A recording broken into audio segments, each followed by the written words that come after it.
The first time that I met Elon Musk was a few hours after he fired my boss. I assumed that I was going to be fired and was frankly surprised that it was happening in person, but a member of Elon's team requested to meet with me.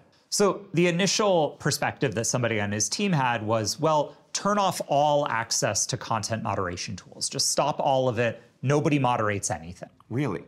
And I explained that that wouldn't be a viable approach because there's lots of types of moderation that are simply non-negotiable around combating terrorism, around protecting children. I suggested that we not shut down those lines of work. And he agreed. And I was just floored. There was a moment that I had been expecting not just to be fired, but to be walked out the door immediately.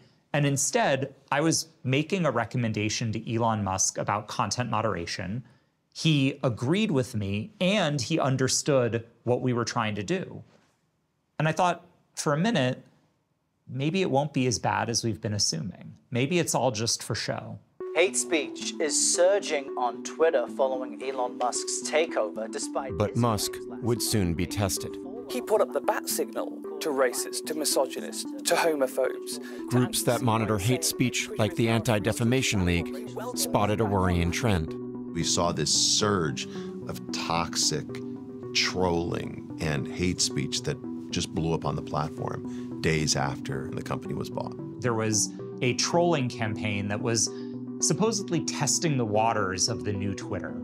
The idea was that trolls should come to the platform and post racist content as proof that Elon was now allowing racism in a way that the previous administration didn't. And so there was a surge in racism.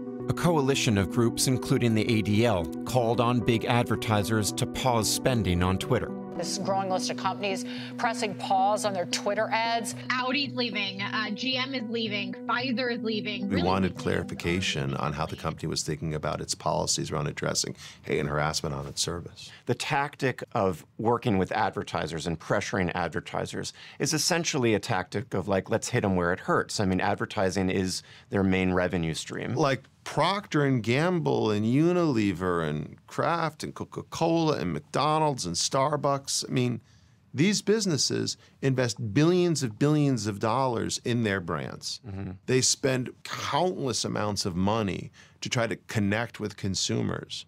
And all we want to do is make sure they understand that their brands are being, flighted up on these sites next to, I don't know, swastikas, or next to white supremacist content, or next to other hateful content. And then, look, if McDonald's thinks or Coca-Cola thinks that they want their ads up against, horrible racist content, they can do that. The day Elon officially took over, the use of the N-word on Twitter shot up 500%. And so there's this question of whether or not trolls or different people are testing the limits of what is appropriate on Twitter. And I think it tells you all you need to know about how Musk's messaging and his signaling has been received. As hate speech continued to surge, Musk called in Yoel Roth, who is now leading Twitter's Trust and Safety Division. My directions from Elon directly were shut it down, get rid of all of it. He actually even wanted us to go further than we had previously and said, it's not just about targeted hateful conduct, attacks on somebody. He's like, just take all of this stuff down, get rid of the slurs, get rid of all of it. And he pushed us to take a more aggressive position, shutting down free speech. He was doing it out of a recognition that advertisers objected to this content and were judging him and the new Twitter by our ability to effectively moderate it. But as advertisers continued to stay away and revenue plummeted, Musk suddenly changed course and began pushing back. Twitter has had a massive drop in revenue due to activist groups pressuring advertisers, even though nothing has changed with content moderation, and we did everything we could to appease the activists. Extremely messed up. They're trying to destroy free speech in America. Inside Twitter, he asked Roth and his team to block posts supporting the advertising pause. One of the things that was very hypocritical, in my view, is that you had people urging boycotts because they thought Twitter was allowing too much hate speech.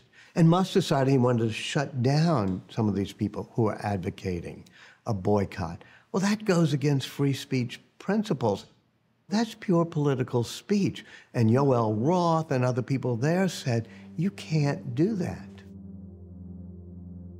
I was spending more and more of my time each day dealing with impulsive and erratic questions and decisions and feeling that I was becoming less and less effective in pushing back on them.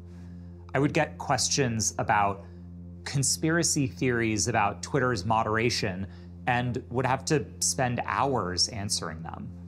I managed to push back on some of Elon's requests to ban users outside of our policies, but I was sort of left wondering, at what point does that not work anymore? At what point does he not listen to me? At what point do I get fired for this? And I realized that pushing back on individual bad decisions wasn't going to be enough.